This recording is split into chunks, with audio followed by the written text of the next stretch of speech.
Today I want to explain the American language coding and decoding methods and system and explain why it's so much more annoying than the Korean language coding and decoding system.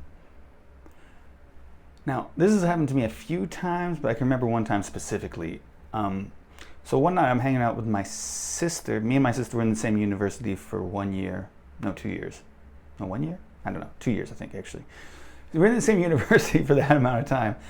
And we were meeting. There was like a mutual friend of ours. He's kind of our friend, not a close friend or anything. And he would kind of brag a lot. He was kind of a smart dude. His major was astrophysics. He was, and he would take some math classes with me, some of my advanced math classes with me, even though he didn't need to. He just took them for fun. And he was kind of doing it to brag, but he would try to show off and brag quite a bit. And so this one night we're hanging out, and everyone knew he kind of spoke Japanese, and I had seen him speak Japanese with Japanese people before. And he was like, okay, fine. And then one night he just says like, oh yeah, and I also speak French. Well, I speak French. So at that moment, he said like, oh, I speak French. And I said, oh, vraiment, tu parles français? Tu voudrais pas français avec moi maintenant? Moi aussi, je parle français, donc si tu voulais, nous pouvons parler en français. When I said that, he was like, oh shit. The thing is, I'm going to tell you this right now. Americans, every language, okay, every human, if there's anything I've learned from making these videos is that when I talk about the differences between Korean people and American people, it's not that Americans do one thing and Korean people do another thing. It's that as humans, we kind of do something, and then Americans do it in this way and Korean people do it in this way. So as humans, when we're speaking a language, when we're talking, basically it's kind of a code, and the speaker is giving you a code, and the listener has to decode that code. Now, one of the codes is actually your language, right? Your words, your grammar. That's part of the code. And Korean language is different from English language. But also, it's just the way that people talk. And Americans will often speak in this code that you have to decode, which is just talking and telling you something, and it's a lie. The hard part is it's not a lie.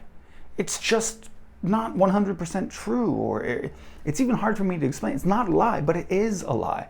And your job, it's not a lie though, that's the problem. And your job is, okay, you get this information, it comes in this kind of coded way, and you have to decode what's the true meaning. So I give this example of this guy who says like, I speak French. And I was able to call him on it very fast because I speak French. But usually I'm sure for this guy, because in America, nobody speaks French. Very few people speak French. Very few people speak a second language, and if they do, it's usually Spanish.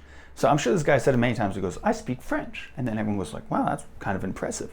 But then it's your job to understand, well, how much does he really speak French? And for people who don't speak French themselves, they have to sit there and like kind of decode, like, does he really speak French?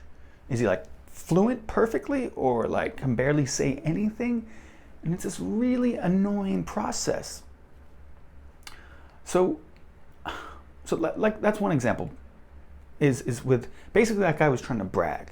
So one of the ways that Americans do this, very complicated. That's the worst part about it. It's very complicated. It's this big game that you have to figure out, or I guess you can not figure out. But you're generally, when you're talking with American people, all this information you get, many pieces of information you get, you kind of have to decode and figure out what they really truly mean.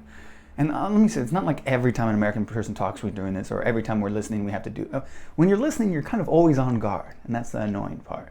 But there are many American people who don't do this at all, and it's just something that I don't see in Korean people very much. Now, there's two reasons we do. We do number one for bragging, like that guy was doing with French, or number two, we do it to prove an argument, which makes it even more important to kind of decode it, because you're in an argument and you're trying to prove your point is correct. And then you have to figure out how much of the truth they're actually saying. It's not they're lying. It's not even that they're exaggerating. It's just kind of not true. So I'll give you an example. Like, I don't know, maybe I'm arguing with an American person about like, I'll say something like Spanish people love paella. And then they'll be like, actually, no, Spanish people don't love paella. Which is like weird because it's like a Spanish dish, and we'll get into an argument about whether or not Spanish people love paella. I'm like, no, I read in a book, or my friend told me blah, blah, blah. And then they'll say like, well, you know what? I lived in Spain. And let me tell you something, Spanish people don't love paella. And you're like, wow, I guess she lived in Spain. But then this is what I'm saying. This is part of the coding and decoding. I have to go, okay, what does that mean she lived in Spain? Did she really live in Spain? How long did she live in Spain? And then I have to kind of do like detective work, and I'll say like, well, when you were in Spain, did you see a soccer game, or like what did you do in Spain? And you'll get through this stuff, and they'll kind of avoid telling you directly. And then like as the night goes on, the argument about whether or not Spanish people love paella or not is way over.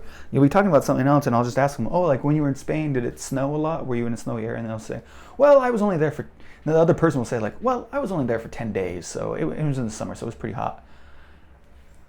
And then you're like, oh shit, like she said she lived in Spain. And then you realize, okay, she lived in Spain. That's true, that's a fact.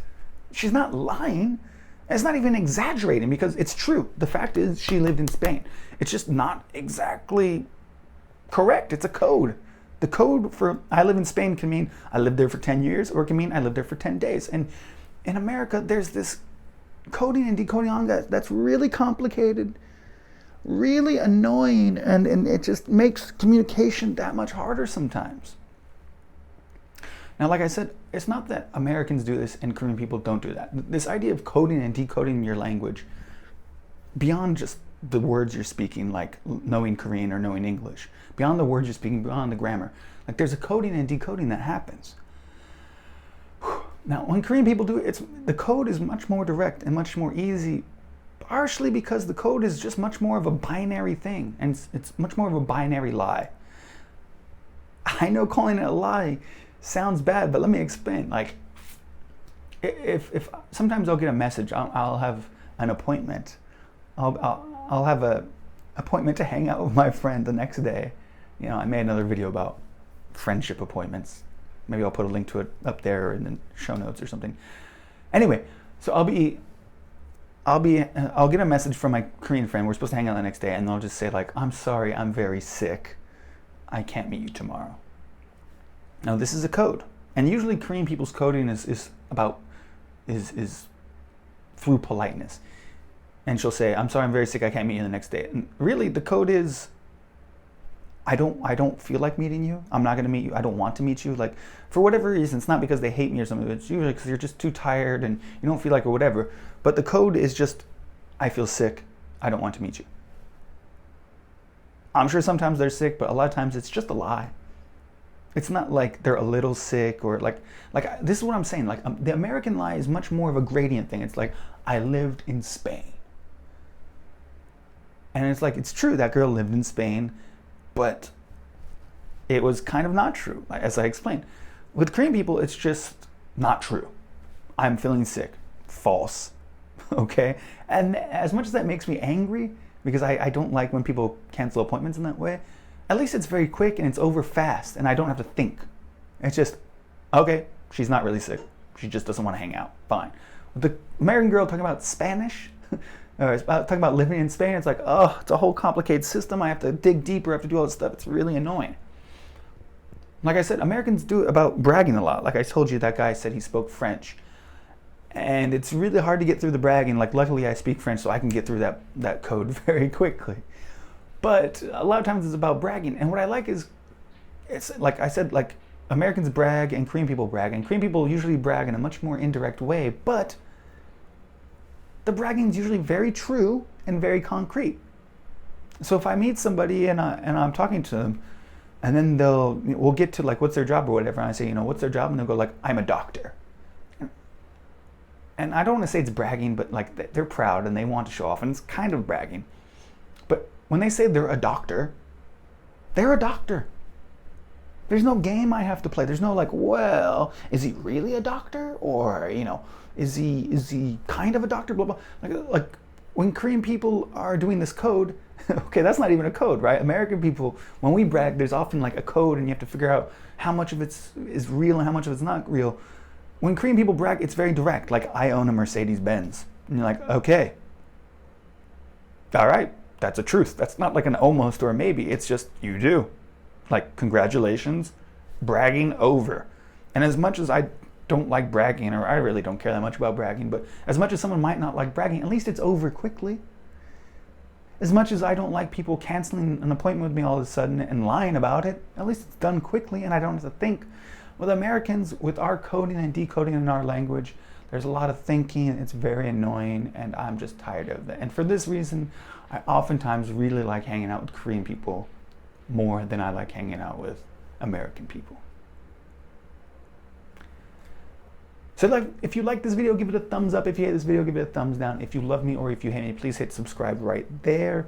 Please leave comments. Whenever I make a video like this, I'll get so many comments about people who lived in America for a year, studied abroad there, did whatever, and they'll be like, dude, I knew this American guy and it totally confused me because he said this weird code that I didn't understand, and now I see exactly what you're talking about. Or maybe you totally disagree with me and say like, I have an American friend who never did that, whatever your opinion is, please leave it as a comment down below. And of course, remember, please have a super most awesome day.